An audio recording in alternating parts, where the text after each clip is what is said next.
नमस्कार दोस्तों, welcome back our channel. आज हम बात करने वाले हैं दोस्तों कि शेयर मार्केट में जब आप शेयर खरीदते हो बेचते हो तो आपको कितना टैक्स पे करना पड़ता है और उस टैक्स को कैसे पे किया जाता है वो भी मैं आपको यहाँ पे समझाऊंगा। अभी मजा आएगा ना भिड़ो। दोस्तों, इंट्राडे ट्रेडिंग या फिर फ्यूचर एंड ऑप्शन, तो इंट्राडे ट्रेडिंग किसे बोलते हैं दोस्तों? जब शेयर्स को आप एक ही दिन में खरीद या बेच देते हो और उससे जो प्रॉफिट होता है तो उससे हम इंट्राडे ट्रेडिंग करते हैं। फ्यूचर एंड ऑप्शन ट्रेडिंग होती है दोस्तों। तो फ्यूचर एंड ऑप्शन होते हैं कि कोई भी एक प्रोडक्ट है उसके कॉन्ट्रैक्ट को जब ट्रेड किया जाता है, जैसे कि यहाँ मान लीजिए गोल्ड है, तो अब दोस्तों गोल्ड को आप डायरेक्ट खरीदोगे बेचोगे उससे अच्छा यहाँ पे कॉन्ट्रैक्ट खरीद लो। ठीक है, तो गोल्ड की प्राइस बढ़ेगी तो हमें यहाँ पे अलग अलग कॉन्ट्रैक्ट डेरिवेटिव प्रोडक्ट में आता है, या फिर तो वहाँ पे अलग अलग कॉन्ट्रैक्ट होते हैं हर मंथ के अलग अलग। ठीक है, तो वहाँ पे मान लीजिए आपको लग रहा है इस महीने इसके भाव बढ़ने वाला है तो आप इसका फ्यूचर खरीद लोगे, और जब इसका भाव बढ़ेगा फ्यूचर में तेजी आएगी तब आप उसको बेच दोगे। तो जो वो प्रॉफिट होगा उसके ऊपर कैसे टैक्स लगता है और कितना लगता है वो सब कुछ बात करेंगे। और दोस्तों आईटीआर क्या होता है, आईटीआर कैसे फाइल किया जाता है, ए टू जेड जानकारी समझने वाले हैं आज। टैक्सेशन से रिलेटेड की सारा टैक्स का टॉपिक है वो कंप्लीट कर लेंगे। बिल्कुल आप आसान भाषा में आज समझ जाओगे। आपके दिमाग में जितने भी क्वेश्चंस होंगे उनके सभी का आंसर आपको मिल जाएंगे। अगर कोई क्वेश्चन रह जाता है दोस्तों कमेंट बॉक्स में पूछ लीजिएगा, आपको आंसर दे देंगे। और दोस्तों कैसे आप टैक्स को बचा सकते हो उसके ऊपर भी हम यहाँ पे बात करने वाले हैं। ये बड़ी अच्छी बात कही आप। हैं। तो दोस्तों बिना किसी देरी के, आप अभी तक चैनल को लाइक शेयर सब्सक्राइब नहीं किया है कर दीजिए। और यहाँ पे हमारा टॉपिक आ चुका है, पहला है जो है कि आईटीआर क्या होता है और टैक्स क्या होता है। ठीक है, तो सबसे पहले हम बात कर लेते हैं टैक्स की। दोस्तों टैक्स जो गवर्नमेंट होती है वो हमसे लेती है। वो क्यों लेती है दोस्तों? कि अलग अलग विकास करना पड़ता है, जैसे कि हमारी जो कंट्री है तो उसमें दोस्तों सड़कें बनवानी है, बहुत सारे ऐसे अलग अलग सरकार के प्रोजेक्ट होते हैं, तो वो हमारी सुविधा के लिए हमसे हमारी जो इनकम होती है उसके अकॉर्डिंग हमसे पैसा लेती है। लेकिन ये हर किसी से नहीं लेती है। अगर हम अच्छा पैसा कमा रहे हैं तो उसके ऊपर हमसे ये टैक्स लेगी। उसके अलग अलग परसेंटेज होते हैं, उसके अनुसार लेती हैं। जो ज़्यादा पैसा कमा रहा है उससे थोड़ा टैक्स बढ़ जाएगा, जो कम कमा रहा है उसका टैक्स घट जाएगा। और यहाँ आप अलग अलग आपको सुविधाएं होती है उसके ऊपर आप टैक्स को बचा भी सकते हो उन चीज़ों का यूज़ करके। ठीक है, अब दोस्तों आईटीआर क्या होता है? तो आईटीआर दोस्तों एक रेट होती है टैक्स लेने की, यानी कि इनकम टैक्स रेट। ठीक है, कितना टैक्स लिया जाएगा ये इस आईटीआर पे डिसाइड किया जाता है कि इतनी इनकम है, सैलरी वाले को बिजनेस वालों को कितना टैक्स देना है। अलग अलग इनकम के अनुसार यहाँ पे टैक्स स्लैब निकाली जाती है। ठीक है, तो टैक्स स्लैब यहाँ पे दोस्तों हर साल निकाली जाती है। और फाइनेंशियल जो ईयर होता है, तो अभी 31 जुलाई है दोस्तों, वो हमारी लास्ट डेट है आईटीआर फाइल करने की, जो कि हमें यहाँ पे बताना पड़ता है कि इस साल हमने इतनी कमाई करी है। ठीक है, चाहे आप टैक्स दो मत दो लेकिन आपको आईटीआर फिल करना पड़ता है।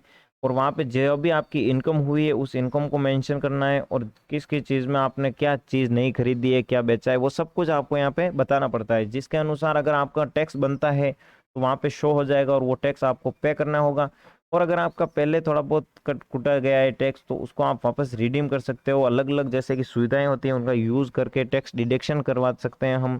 ठीक है, तो उससे हमें जो अगर टैक्स चला भी गया है तो वो टैक्स हमें वापस रिटर्न भी मिल जाएगा। तो इसलिए हमें आईटीआर फिल करना बहुत ही ज़्यादा ज़रूरी होता है। और 31 जुलाई दोस्तों लास्ट तारीख है, और हर साल अलग अलग सरकार ये डिसाइड करती है। ठीक है, तो ये चीज़ आपको यहाँ पे नोट कर लेनी है। और अभी तक टैक्स का आईटीआर फिल नहीं किया है तो आप वीडियो के एंड तक समझ जाइए, फिर आप वहाँ पे आईटीआर फॉर्म भी फिल कर सकते हो। ठीक है, तो मैंने आपको समझा दिया है टैक्स क्या होता है और आईटीआर क्या होता है। अब हम जानने वाले हैं दोस्तों कि टैक्स स्लैब में कैसे डिसाइड किया जाता है कि कितना यहाँ पे टैक्स लगेगा और किन को टैक्स पे करना पड़ेगा। ठीक है, तो चलिए यहाँ पे दोस्तों मैं आपको नए टैक्स सिस्टम जो कि 2022-23 है उसके अनुसार बता रहा हूँ। जिनकी भी आय है या इनकम है वो 2.5 लाख से ऊपर है, 2.5 लाख तक किन बहुत किसी को भी टैक्स देने की जरूरत नहीं है। और 2.5 लाख से जैसे ही आपकी इनकम आगे बढ़ेगी उसके अनुसार आपको टैक्स देने हैं। और जब 2.5 लाख से 5 लाख तक आप कमाते हो तो उसके ऊपर आपको 5% देने हैं। ठीक है, यानी कि 5% आपका टैक्स लगेगा।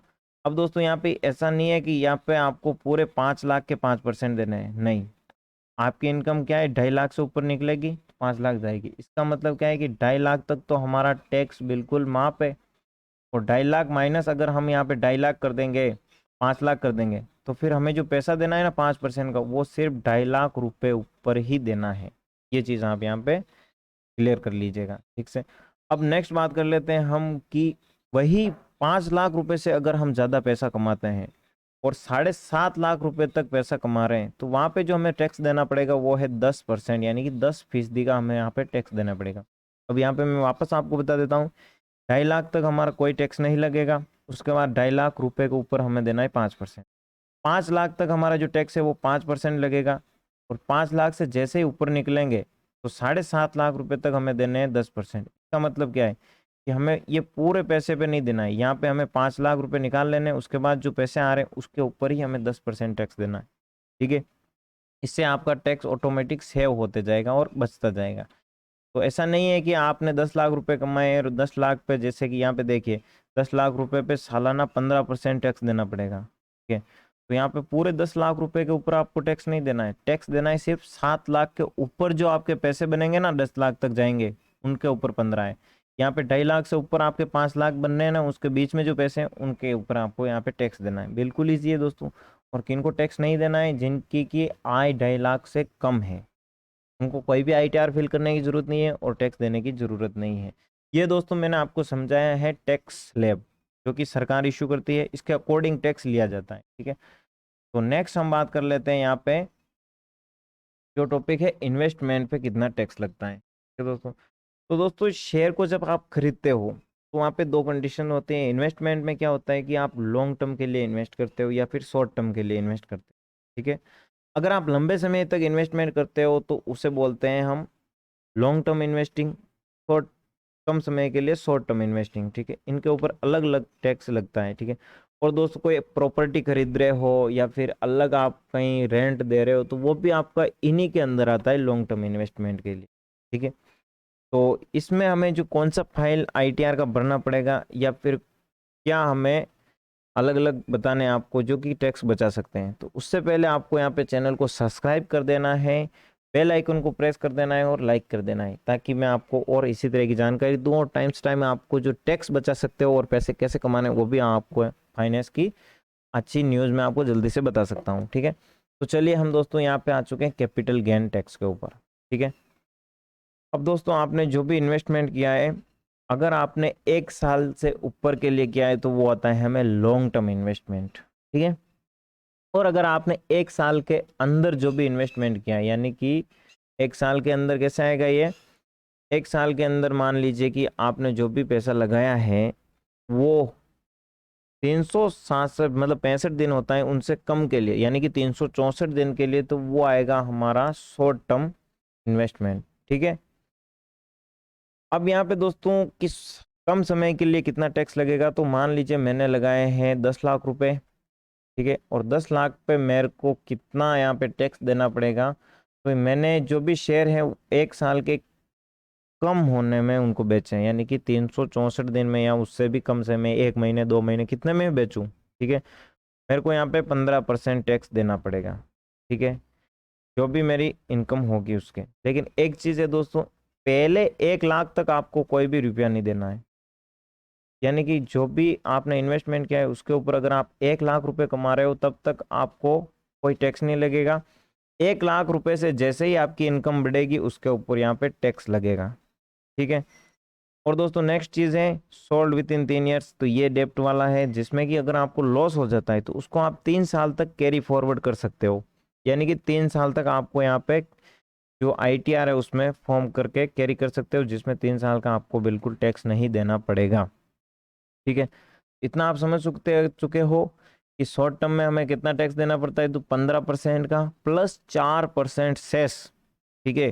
तो ये अलग चार्ज लगता है जो कि सरचार्ज है, 4% सरचार्ज और टैक्स देना पड़ता है, 15% हमें ये टैक्स देना पड़ेगा शॉर्ट टर्म इन्वेस्टमेंट के लिए। तो मैं आपको ये राय दूंगा, अगर आप लॉन्ग टर्म के लिए देखो तो लॉन्ग टर्म में आपको सबसे अच्छी चीज़ लगेगी कि लॉन्ग टर्म में आपको बिल्कुल टैक्स नहीं देना है फर्स्ट अप लाख टू में भी यही चीज़ है। पहले 1 लाख से ऊपर जैसे ही आप कमाओगे उसके बाद आपको 10% टैक्स लगेगा लंबे समय के लिए, ठीक है। और यहाँ पे दोस्तों 1 लाख से कम में भी लग सकता है टैक्स, तो ऐसा कोई ज़रूरी नहीं है, टैक्स लग सकता है। लेकिन यहाँ पे ऐसा 100% है कि 1 लाख रुपए से ऊपर होंगे तब भी आपका टैक्स लगेगा। यहाँ पर जब आपने लंबे समय तक इन्वेस्टमेंट किया है और आपको 367 दिन हो चुके हैं, और आपने जो पैसा है वो 1 लाख से कम है, यानी कि 99,000 रुपये है, तो उसके ऊपर आपको कोई भी टैक्स देने की ज़रूरत नहीं है। ठीक है, लेकिन यहाँ पे अगर 364 दिन है तो फिर आपका टैक्स लगने के चांस हैं। ठीक है, कितना लगेगा लंबे समय के लिए, तो 366 दिन से 1 लाख से जैसे ही ज़्यादा आपका प्रॉफिट होगा तो आपको 10% टैक्स देना होगा। मान लीजिए मैंने यहाँ पे 2 लाख का प्रॉफिट किया है, तो मेरे को जो टैक्स देना पड़ेगा वो टैक्स देना पड़ेगा 1 लाख रुपए के अंदर, क्योंकि 1 लाख तक तो मेरे को फ्री है, यहाँ पे कोई टैक्स नहीं लगेगा, और दूसरे 1 लाख पे लगेगा। इसका मतलब कि मेरे को 10,000 रुपये यहाँ पे टैक्स पे करना पड़ेगा। ठीक है, तो वो इसके अकॉर्डिंग आप यहाँ पे देख सकते हो। अब दोस्तों इसमें कौन सा ITR है, ठीक है, वो यहाँ पे हमें फिल करना पड़ेगा। तो ITR की बात करते हैं, तो जो फाइल है ITR फॉर्म नंबर 2 हमें यहाँ पे फिल करना है। ठीक है, अगर आप शेयर को लॉन्ग टर्म और शॉर्ट टर्म के लिए खरीदते हो तो आपको ITR का फॉर्म नंबर 2 फिल करना है। वो आप कहाँ पे फिल कर सकते हो, तो इनकम टैक्स की वेबसाइट के ऊपर जब आप ओपन करोगे तो वहाँ पे आपको फाइल ITR का ऑप्शन आएगा, उस पर जाके आप 10 मिनट के अंदर आपका ITR है वो फॉर्म फिल करके जमा कर सकते हो और बिल्कुल आप बच सकते हो। अगर 31 जुलाई से पहले अगर आप ये नहीं करते हो तो आपको यहाँ पे फाइन भी लग सकता है। ठीक है, और उसके बाद नोटिस आएगा और नोटिस के बाद वो खुद आ जाएंगे। ठीक है, तो इसकी चीज़ का आपको ध्यान में रखना है। अगर आपकी इनकम मैंने जो बताई है उसके अकॉर्डिंग सरप्लस है तो भरना है, बाकी कोई दिक्कत की बात नहीं है। ठीक है, नेक्स्ट हम जान लेते हैं दोस्तों, अगर आपने शेयर को सिर्फ खरीदा ही है, ठीक है, तो आपको कौन सा फॉर्म भरना है। मैंने मान लीजिए 10 लाख के शेयर खरीदे हैं सिर्फ, तो वहाँ पे मेरे को फॉर्म भरना होगा, बेचे नहीं खरीदे हैं, तो मेरे को फॉर्म भरना होगा ITR का फॉर्म नंबर 1। ठीक है, और उसमें मेंशन हो जाएगा कि मैंने सिर्फ खरीदे हैं। उसके बाद मेरा 1 साल जो कैपिटल गेन टैक्स है वो लगेगा, इस साल अभी कुछ नहीं करना है। ठीक है, और नेक्स्ट देख लेते हैं दोस्तों हम। तो यहाँ पे एक चीज़ आपको ध्यान देने की, जब भी आप टैक्स को फिल करते हो तो वहाँ पे ITR को पूरी तरीके से 2 बार 3 बार चेक कर लीजिए अच्छी तरीके से, कोई भी मिस्टेक नहीं हो, और टैक्स एजुकेशन में आप बचा भी सकते हो। वो सेव करने का आइडिया भी मैं आपको आगे बताने वाला हूँ। अब बात कर लेते हैं दोस्तों इंट्राडे इक्विटी ट्रेडिंग की। ठीक है, इंट्राडे और जब हम यहाँ पे शेयर खरीदते हैं और बेचते हैं तो उस पर हमें जो टैक्स लगता है वो दोस्तों ये हमारा आता है बिजनेस इनकम के अंदर। ठीक है, बिजनेस इनकम के अंदर आता है, तो दोस्तों इसमें पहला तो टैक्स लगेगा short term capital gain tax. ठीक है, और मैं आपको टोटली बता दूं तो आपका जो टैक्स लगेगा वो 10% से 15% के बीच में लगेगा। ठीक है, तो यहाँ पे 15% भी टैक्स हो सकता है अगर आपकी इनकम अच्छी हो गई है तो, वरना आपका यहाँ पे जो टैक्स है वो 10% भी लगेगा, और यहाँ पे सेस भी लगता है। तो इस चीज़ को आप टोटल मिला के 15% यहाँ पे मान सकते हो कि इंट्राडे और फ्यूचर एंड ऑप्शन पे आपको 15% का टैक्स देना पड़ेगा। को शेट ठोक दीजिए महाकाल का ठीक है, ये हमारा एक आपको क्लियर कट है कि 15% का लगेगा। और फ्यूचर एंड ऑप्शन ट्रेडिंग का और इसमें कैसे किए जाते हैं, तो मान लीजिए दोस्तों कि आपने 10 ट्रेड किए हैं दिन के, तो उन 10 ट्रेड में जो टर्नओवर होगा, टर्नओवर कैसे होगा, तो 10 आपने खरीदे और 10 बेचे, ऐसा समझिए। तो जो खरीदा बेचा उसका टर्नओवर होगा और पूरे साल का वो कैलकुलेट करके कितना टैक्स बन रहा है वो आपको पे करना पड़ेगा। ठीक है, और अब वहाँ पे आप रिडीम भी कर सकते हो, क्योंकि यहाँ पे एक HUF, ठीक है, तो इस प्रकार का आप यहाँ पे एक फॉर्म है, वहाँ से आप टैक्स को डिडक्शन करवा सकते हो, जो कि एक टैक्स के फार्म में ही आपको पूछा जाता है। ठीक है, वो भी मैं आपको बताऊंगा बाद में, लेकिन अभी तक यहाँ पे समझ लीजिए इसका भी टर्न ओवर सेम होता है। जितने भी कॉन्ट्रैक्ट होते हैं उनका जो टर्न ओवर होता है उसके हिसाब से टैक्स लगता है। तो यहाँ पे आप इतना समझिए कि इंट्राडे और फ्यूचर एंड ऑप्शन पे 15% का आपको टैक्स देना पड़ेगा। ठीक है, क्योंकि ये शॉर्ट टर्म में भी आ रहे हैं और लॉन्ग टर्म में भी आ रहे हैं। और अगर आप इन्वेस्टमेंट में टैक्स बचाना चाहते हो तो वो बचाने के लिए आपको क्या करना है, शेयर को लॉन्ग टर्म के लिए खरीदना है, कम से कम 366 दिन के लिए, जिससे कि आपका जो 15% का टैक्स है वो बच जाएगा। ठीक है, दूसरा जो 10% का टैक्स ही लगेगा। ठीक है, क्योंकि लॉन्ग टर्म में अगर आप 1 लाख से ज़्यादा कमा भी लेते हो तो 10% देना पड़ेगा, लेकिन शॉर्ट टर्म में आपको वही 15% देना पड़ेगा। ठीक है, तो इतना यहाँ तक आप क्लियर हो, कमेंट बॉक्स में कमेंट कर दीजिए ताकि आपको अच्छे तरीके से मैं भी समझ पाऊँ और नेक्स्ट वीडियो आपके लिए बहुत ही बेहतरीन लाऊं। ठीक है।